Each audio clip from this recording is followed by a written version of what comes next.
કાજુ કતરી પણ ભૂલાવી દે તેવી એકદમ ઝડપથી ઇન્સ્ટન્ટ નવી મીઠાઈ. હેલો ફ્રેન્ડ્સ, તમારું સ્વાગત છે ઘરનું જ કિચનમાં. આજે આપણે બનાવીશું ના દૂધ ના માવો, માત્ર 2 ચમચી ઘીમાં એકદમ નવી સુપર ટેસ્ટી અને સુપર હેલ્ધી આ મીઠાઈ બનાવી લેશો ને તો 100% કાજુ કતરીને પણ ભૂલી જશો અને ઘરના નાનાથી લઈ મોટા બધાની ફેવરિટ થઈ જશે. મહેમાનો માટે એકદમ બેસ્ટ રેસીપી છે, તો જરૂરથી બનાવજો. તો ચાલો રેસીપી બનાવવાનું શરૂ કરીએ. આ નવી મીઠાઈ બનાવવા માટે આપણે આજે યુઝ કરીશું 1 કપ રવો. તો ઝીણો રવો આવે ને તે મેં લીધો છે, ઝીણો કે જાડો ગમે તે તમે લઈ શકો છો. અને હવે આપણે આ રીતે રવાને એડ કર્યા પછી એમાં 2 ટીસ્પૂન દૂધનો પાવડર એટલે કે મિલ્ક પાવડર કોઈ પણ બ્રાન્ડનો લઈ શકો છો, 2 ચમચી જ એડ કરવાનો છે. મિક્સ કરી દેશું. એનાથી શું થશે, એક ફ્લેવર માવા જેવી આવશે અને તમારે એમાં માવો કે દૂધ કંઈ એડ કરવાની પણ જરૂર નહીં પડે. હવે આ રીતે મિક્સ કર્યા પછી એક વાસણમાં આપણે 2 ચમચી ઘી પણ સરસ રીતે ગરમ કરીશું. ઘી આ રીતે જામેલું હોય ને તો બસ તમારે એને મેલ્ટ કરી લેવાનું છે અને એ હલકું ગરમ થઈ જાય ત્યાં સુધી ગરમ થવા દેવાનું છે. આ રીતે તમે જુઓ ઘી મેલ્ટ થઈ ગયું અને ગરમ પણ થઈ ગયું છે. તો હવે ઘી જ્યારે ગરમ હોય ને ત્યારે જ આપણે આ રવા સાથે માત્ર 2 ચમચી આ રીતે ભરીને ઘી એડ કરવાનું છે. બાકીના ઘીને આપણે સાઈડમાં મૂકી દેશું અને આ જે ઘી એડ કર્યું છે ને તેને આપણે સારી રીતે મિક્સ કરીશું. તો હાથથી સરસ રીતે મિક્સ કરશો ને એટલે રવાના દરેક દાણામાં ઘી લાગી જશે. તો આપણે જે રીતે ધાબો દઈએ ને બસ એ જ પ્રોસેસથી આપણે આ કરવાનું છે. અહીંયા તમે જુઓ રવાના દરેક દાણામાં ઘી લાગી ગયું ને એકદમ ભીનું પણ નથી ને એકદમ ડ્રાય પણ નથી, બસ એ રીતે થઈ ગયું. આ રીતે થોડું દબાવી અને ઢાંકી અને 5 મિનિટ માટે રહેવા દેશું એટલે ઘીની ફ્લેવર સરસ એવી આવી જાય. એનાથી શું થશે કે દરેક દાણા છૂટા છૂટા થઈ જશે. બસ 5 મિનિટ પછી તમે આ રીતે કરશો ને તો તમે જુઓ એકદમ છૂટો છૂટો રવો છે. તો હવે આ રવાને આપણે થોડી વાર માટે સાઈડમાં મૂકી દઈએ. ત્યાં સુધીમાં જે પ્લેટમાં આપણે આ મીઠાઈ સેટ કરવાની હોય ને એ પ્લેટને પહેલાં ઘીથી ગ્રીસ કરી લેવાની, કારણ કે પછી તમને ટાઈમ નહીં રહે એટલા માટે. તો આ રીતે પ્લેટને સાઈડમાં મૂકીશું અને હવે જે રવો આપણે તૈયાર કરીને રાખ્યો છે ને તેને આપણે લો ફ્લેમ ઉપર શેકી લેશું. તો લો ટુ મીડિયમ ફ્લેમ જ રાખવાની, હાઈ ફ્લેમ નહીં રાખવાની. અને રવાનો કલર બહુ ચેન્જ ના થઈ જાય અને કાચો પણ ના રહે એ રીતે શેકવાનો છે. તો આ રીતે સતત આપણે ચલાવતા રહીશું એટલે હલકો ગોલ્ડન કલર આવશે, લાઇટ બદામી કલર જેવો, અને બસ એ સરસ રીતે શેકાઈ જશે અને દરેક દાણો તમે જોશો ને તો અલગ અલગ થઈ જશે અને એકદમ હળવો થઈ જશે. ત્યારે તમે શેકતા હોય ને ત્યારે તમને થોડું એ હેવી લાગે, પણ જેમ જેમ શેકાઈ જાય ને એકદમ હળવો હળવો થતો જાય અને એકદમ છૂટો છૂટો પડતો થાય. તો બસ આ રીતે તમે જુઓ સરસ એવો શેકાઈ જશે. તો તમે આવી રવાની મીઠાઈ ક્યારેય બનાવી છે કે નહીં મને કમેન્ટમાં જરૂરથી કહેજો, અને મારી રેસીપી કઈ સિટીમાંથી જુઓ છો ને એ પણ મને કહેવાનું ભૂલતા નહીં. અહીંયા હવે આપણો રવો શેકાઈ ગયો. તમે જુઓ આ રીતે ચમચામાં તમને એકદમ દરેક દાણા અલગ દેખાતા હશે ને એકદમ હળવો થઈ ગયો છે. બસ હવે ગેસની ફ્લેમ બંધ કરી દેશું અને આ રવાને આપણે થોડી વાર માટે સાઈડમાં મૂકી દેશું. જો પેન બહુ ગરમ હોય ને તો વચ્ચે વચ્ચે ચલાવતા રહેજો એટલે નીચેથી બળી ના જાય.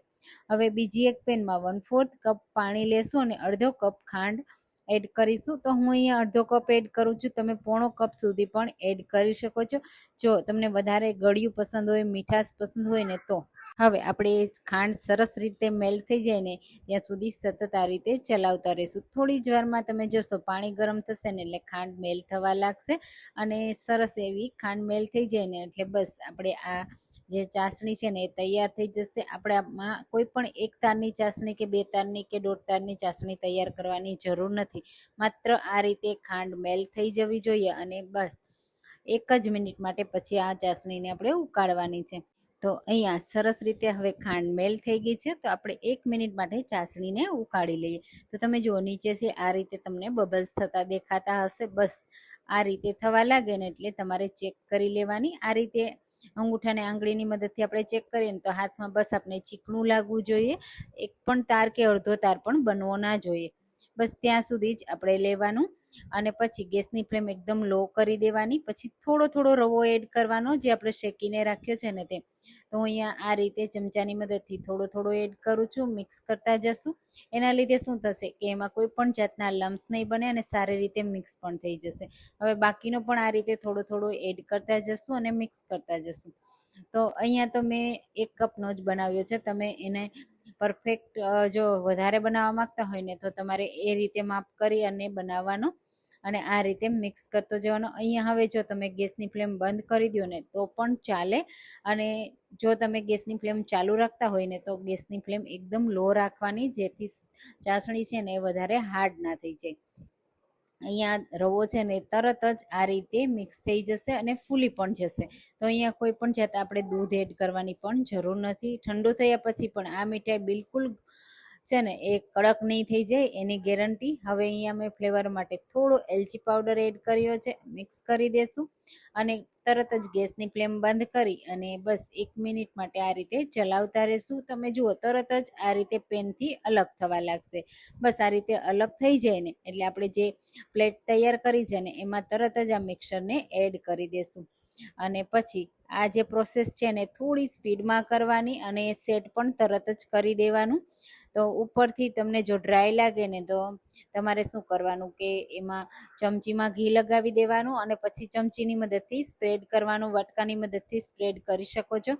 અને આ પ્રોસેસને તમારે થોડી સ્પીડ રાખી કરવાની, એટલે જે રવાના દાણા છે ને એ છૂટા નહીં પડે અને મીઠાઈ પણ સરસ એવી સેટ થઈ જશે. હવે આપણે બદામની સ્લાઇસથી ગાર્નિશ કરી દઈશું અને સાથે મારી પાસે અહીંયા નાળિયેર આ રીતે શેકેલું છે ને તો હું એનાથી પણ ગાર્નિશ કરું છું. ખૂબ જ સરસ લાગશે. અને ઉપરથી આ રીતે સ્પૂનની મદદથી આપણે થોડું દબાવી દઈશું એટલે એક સરખા ડ્રાયફ્રૂટ અંદર લાગી જાય. અને હવે માત્ર એને 5 થી 10 મિનિટ માટે ઠંડુ થવા દેશું.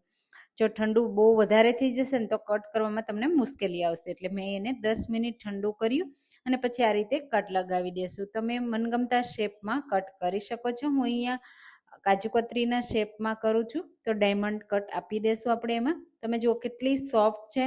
હજી ઠંડી થશે ને એમ થોડી એ ડ્રાય થશે. હું તમને ડિમોલ્ડ કરીને પણ બતાવી દઉં. તમે જુઓ પ્લેટથી પણ એકદમ આસાનીથી અલગ થઈ જાય છે અને જોતાં જ ખાવાનું મન થઈ જાય એવી, અને કાજુ કતરીના ફ્લેવર જેવી જ આ ફ્લેવર આપશે. તો તમે ક્યારે આવી રવા કતરી ક્યારેય ન ટ્રાય કરી હોય ને તો આ રેસીપી બહુ સરસ એવી બને છે અને જરૂરથી ટ્રાય કરવા જેવી છે. નાના બાળકોથી લઈ મોટા બધા અને મહેમાનોને પણ તમે સર્વ કરી શકો છો. તો તમે પણ એકવાર આ રવા કતરી જરૂરથી ટ્રાય કરજો. તમને આજની આ રેસીપી કેવી લાગીને મને કમેન્ટમાં જરૂરથી કહેજો. રેસીપી ગમી હોય ને તો મારી રેસીપીને લાઇક કરજો, શેર કરજો અને મારી ચેનલને સબસ્ક્રાઈબ કરવાનું ભૂલતા નહીં. ચાલો ફરી મળીશું. Thank you for watching.